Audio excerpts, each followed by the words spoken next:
So, from non developers to even some backends who don't really work on the client side, the front end can be somewhat elusive, but it shouldn't be.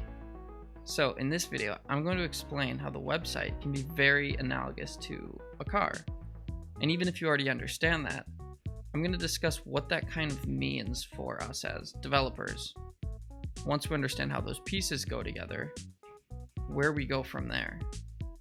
Also, before we get started, if you do find this video interesting, feel free to drop a like or subscribe. Anyways, let's get started. So we've got these three components: HTML, CSS, JavaScript. And by and large, most people have at least a conceptual understanding of what they are. You put things in the HTML, CSS shows how things look, and JavaScript kind of does the rest. So let's take a look at how they go together, one piece at a time. First, we've got HTML. HTML is essentially the frame of the car. It's the wheels, the chassis, the motor, the seats, steering wheel. It's the bare bones of what you need to get from point A to point B. It's not the most beautiful thing on the earth, but it works. Now, in terms of JavaScript, it's essentially the bells and whistles that cling on to that frame. Maybe it's a sound system in the car to play some music, or heated seats, or your power steering, your radio, your GPS. Most of the improvements over time have been in this area, not just from a design standpoint, but what we're able to efficiently offer. These things work with HTML and just add to the experience. They're not needed to get from point A to point B, but they sure make it a lot nicer. And finally, for CSS, it's essentially the pretty paint job. It's pretty much what lets you get around in style. Now, it's not just what it looks like, but it can handle the comfort. So this might be leather seats. Overall, again, it's not needed to get from A to B, but it makes it a more comfortable experience. So, just as a quick recap, your HTML is essentially the structure of a website. You've got the DOM, the document element model. It's essentially responsible for displaying all of the information. Anything that's not there isn't going to be seen by the user. It's going to utilize CSS and JS to enhance and extend the functionality. Next, we've got CSS. Now, CSS is essentially the website's paint job. It's responsible for making things pleasant. But, especially as the years have gone on, it's also been enhanced to include some more powerful functionality, things like animations.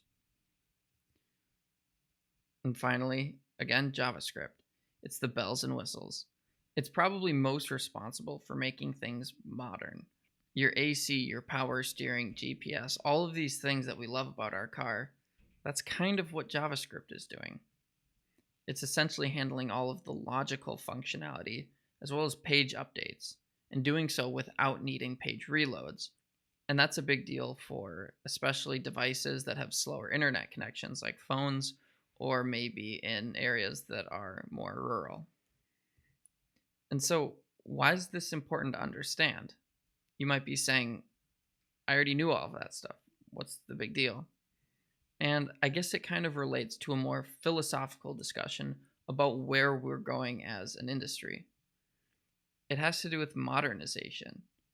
We've come out with lots of new technologies in the past few years, all that improve the development process.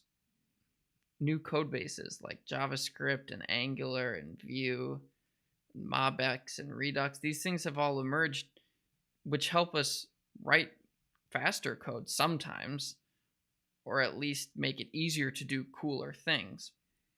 But they don't necessarily translate to a better end result. If we look back at the cars, you can see that we've come a long way. But I guess the concern is that we're starting to slow down the innovation. What's been going on recently has been somewhat like improving the manufacturing of cars. We're able to make the same thing faster and cheaper, and that's a good thing. But the question is, what about the end consumer? apart from paying a cheaper price, don't we want to be offering more? Over the past 30 odd years, we've gone from essentially what could be that car on the left, which is this old junky thing that works, gets you your information, but now we've got cooler, some people would at least say better looking cars. But at least for the last few years, it almost seems like we're in a lull. And that doesn't mean I'm saying nothing new has come out and that we're not given new technologies that allow us to do cool things. And I'm not saying that new sites aren't being made or old sites being improved, but just not at the rate that they used to be. And maybe that's a natural process. But I think it's also in part having to do with the way that the industry changes by nature. We're given new tools every few years that transform the way we write code. But then essentially we're taking these new tools and writing to-do list apps to learn them and then applying them to the same websites that we were making before. So I guess what it kind of comes down to is kind of a challenge to the web development industry. The idea that what we ought to be doing is focusing on building cooler sites, not just more performant ones. We should be taking this existing tech that we have and trying to push the boundaries of what we can do with it, rather than just trying to learn a bunch of new frameworks that do the same thing, albeit in maybe a more fun or cooler way. Now, there's always going to be that small percentage who's working on what would be analogous to the manufacturing side of the cars. It's awesome to get new features in your language every year or two that allow you to write the same thing quicker. I'm all for that, but that's a small percentage of developers who are actually working on that. And so my hope is that a discussion will be had over time about where we're actually going as an industry. Are we running in circles, or are we pushing forward to the next frontier? So guys, thanks for watching. I appreciate it if you got to this point. Feel free to drop a like if you did like the video. Also, I'd love to hear your thoughts on the video. What you think, what you agree with, what you disagree with, all that. And if you did really like it, feel free to subscribe to help grow the channel and join the community. All right, thanks guys, take care.